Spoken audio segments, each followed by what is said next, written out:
Hey everybody, here for Love and Hip Hop Hollywood reunion. I guess you can call it season 2, episode 12 or whatever, but it's the reunion, so whatever. The part 1 was kind of boring and lackluster. Say hi. So yeah, like it was basically about Moniece, a little bit about Amber and Miles, Ray J, and Princess. Like I'll just go through it.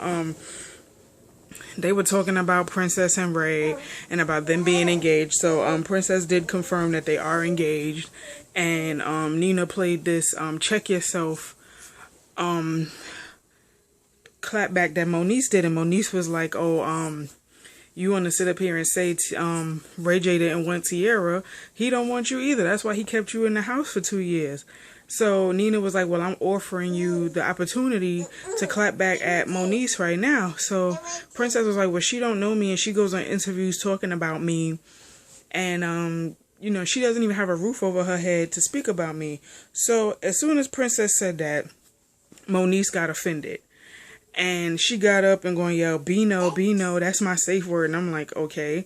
So I'm like, you got offended because she said you don't have a roof over your head, but yet every time you throw shade and you say stuff about people, they just supposed to take it. Like, honestly, I like Moniece. I don't have a problem with her, but she's a professional victim. Like, she cries about everything. She think everybody is out to get her and all that stuff. And it's like, stop. Own your truth. Own what you said. And deal with it. You want to run off the stage and throw a little tantrum, and then Rich is defending her. I mean, yeah, it's a low blow when people talk about her as a mom and how she doesn't have anything. That is a low blow. But Moniece be throwing low blows too. And if you can't dish it, if you can dish it, you should be able to take it, basically. So Rich was basically like, as long as she messing with me, she's gonna always have a roof over her head because I'm rich and da da da. And I'm not gonna condone. Nyla, stop that. I'm not gonna condone. I think he said shit. I think he said I think so. So Ray J got defensive, and he got up and he was like, "Well, what's that? What's that? You trying to say my girl is on some?" So the whole time he was saying that, Rich didn't say anything. And then also I noticed that this whole episode, the editing was horrible, because it would look like, you know how when you can tell something is edited like wrong, and it would look like somebody said something but they cut it out and just went to the audience reaction or whatever. But that's what I noticed, because I'm like, I know when Ray J stood up and was asking him that question, Rich didn't just sit there and say nothing, but they kept putting the camera on Rich, and it looked like Rich really didn't say nothing back to Ray J. And I'm sitting here watching it like, Ray J, sit down, because you ain't gonna do nothing. You still ain't do nothing when Fabulous dished you back in the day, when you call yourself trying to dish Fabulous and Fabulous dished you back in the day. But we're not gonna go there. I'm just saying, excuse me, I'm just saying, like, Ray J was on 100 tonight, and he needed to be knocked down to like a good 25, because he was doing too much. But like, I noticed he would always, every time the camera was on him, he would, you know, find a way to like stand up or make a face or do something that would catch their attention or whatever. I noticed that Ray J he's an attention whore. Like, that's obvious. So they spoke about Rich and Moniece and Marla, and about when Moniece said what she said about Fizz, and Moniece was like, that conversation I had with Fizz, like basically confessing my love to him, wasn't really about me trying to get back with him. It was about me finally grieving the relationship that we had, because I didn't have the chance to do that when I walked out. And she was like, I had nobody.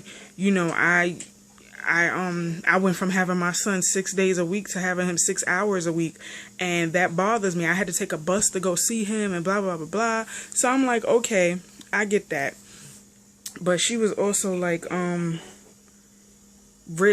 Nikki said that Rich had emailed Fizz, and they had a conversation about Moniece, and he basically asked for a way out of the relationship with Moniece.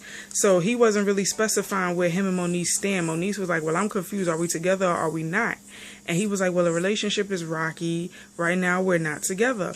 But, you know, Nikki was like, well, I'm going to stand up for Moniece because you sitting up here lying and you're not telling the truth.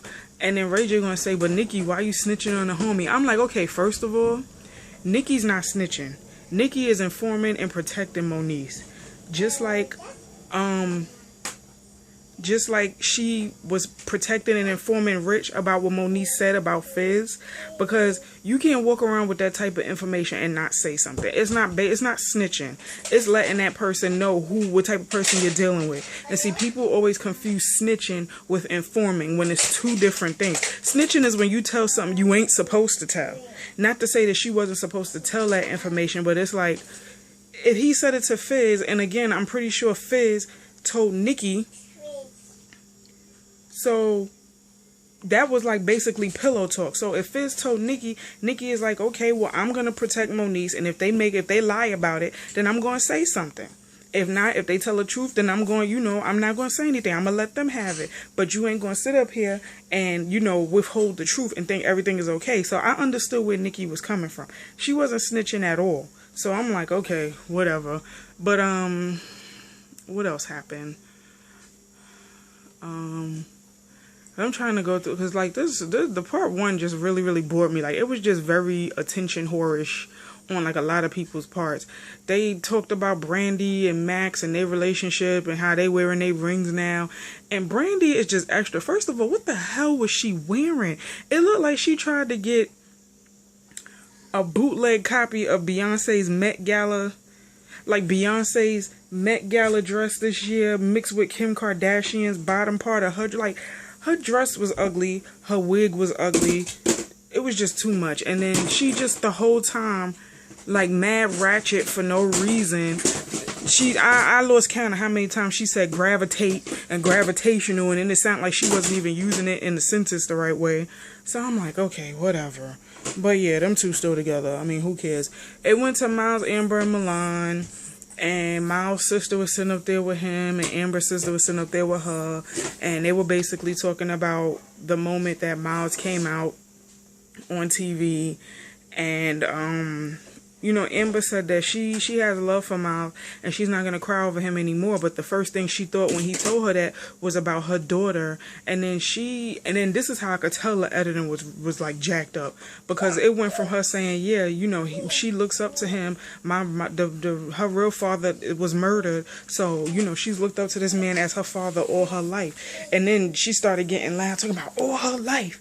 And for him to do that for her, I'm like, first of all, Amber, your daughter is old enough to understand what's going on. I can understand if your daughter was like my daughter's age. Your daughter is like 13, 14.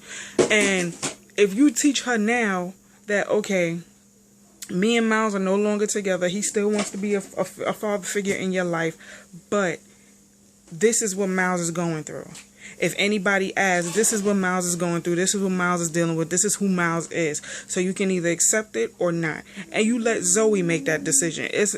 She acts like Zoe is dumb in a blue. Like, these kids nowadays, they know more than we know.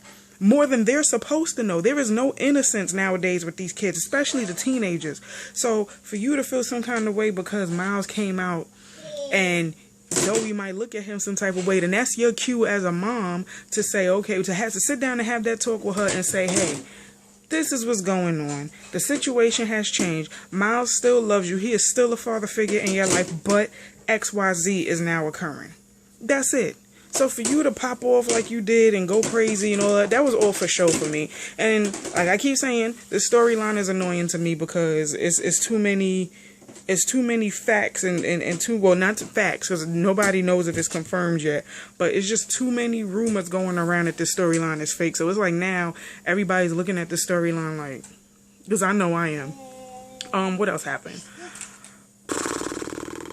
Oh my God, how could I forget this? When Rich was talking about how Marla brought up his child support situation and she didn't really know the facts or whatever, and Rich is like, I paid $3,000 a week in child support. Now, I noticed I didn't say a month. I said a week. That's $156,000 a year. I'm like, bruh, your baby mama paid $3,000 a week. That's $12,000 a month. Like, jeez.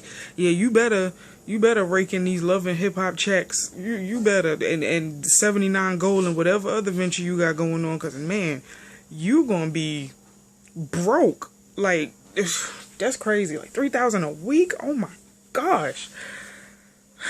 But I'm like, I just shook my head when he said that like that.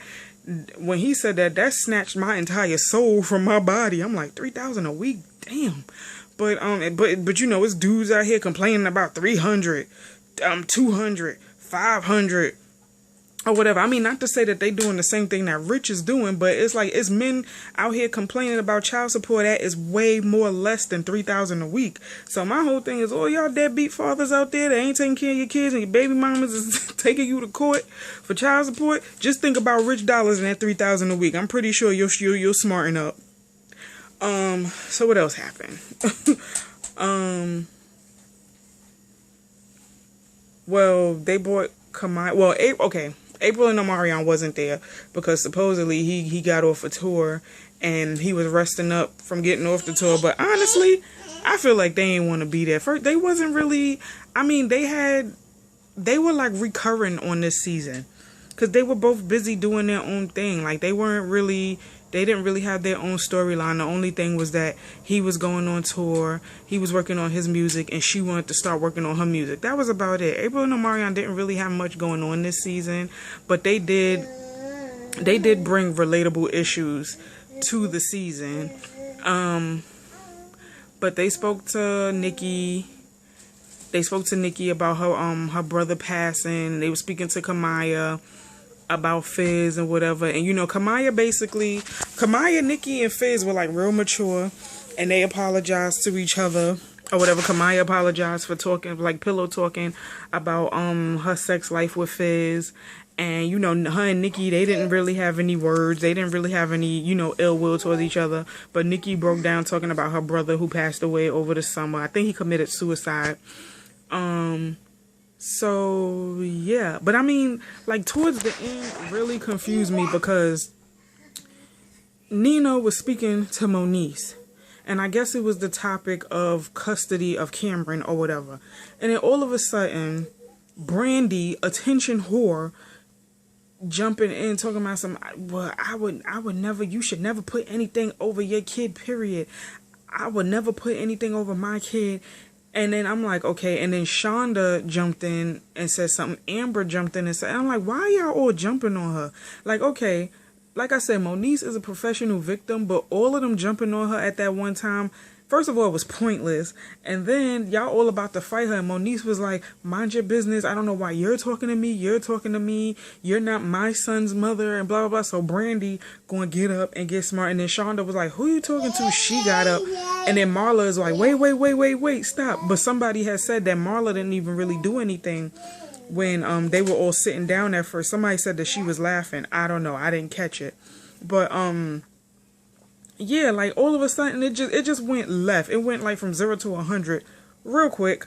And I'm like, okay. And then it basically left off there. So I'm like, well, what are y'all all about to fight for? The fact that she does parenting differently than y'all do parenting, or her situation is different. And that's what I really can't stand with people who, like, regardless, whether you're a mother or not, people have an opinion about how you raise your kids. Point blank, period. People are always quick to tell you, oh, this is what I do with my kid. And I'm like, okay, but your parenting style and how you deal with life and how you deal with raising your kids is completely different from mine. So you can't tell me what you do and expect for me to do what you do, because I'm not you. So, I mean, nobody really knows the exact situation between Moniece and Fizz, but according to Fizz, she has custody. She's with Cameron. They're working out their relationship, and that's it. And that's what people should just take. People calling this girl a deadbeat mother and all this other stuff, like, you don't really know her situation. The only thing I would say to Moniece is that she needs to stop chasing Rich in this pipe dream of getting married and focus more on her son, because it looked like she was chasing Rich more than she was with her son this season. But I'm not going to call her a deadbeat mother because you don't know her situation. And I mean, we all have a little prejudgment in us. We all prejudge and we all have opinions, but sometimes you have to step back and ask yourself, okay, well, or say to yourself, I don't really know that person's situation, so let me not say anything. Because that's what I do. As soon as I feel like I'm about to prejudge somebody or say something about their situation, I check myself real quick. Like, I don't know their situation. Whatever they're going through is their business. It's not mine. and then I leave it alone. And that's what a lot of people with opinions need to do, instead of acting off the first thing that comes. See, some people talk without thinking. So I was just like, okay, like that whole part of the reunion confused me. But next week look like it's gonna be even crazier. But I'm like, the first part was just boring. But y'all let me know what y'all think. You know, leave comments below. Yeah. So see you guys next video. Like, comment, subscribe, tell a friend to tell a friend to tell a friend, and I see you guys in the next video, which should be Black Ink Crew Chicago. So laters.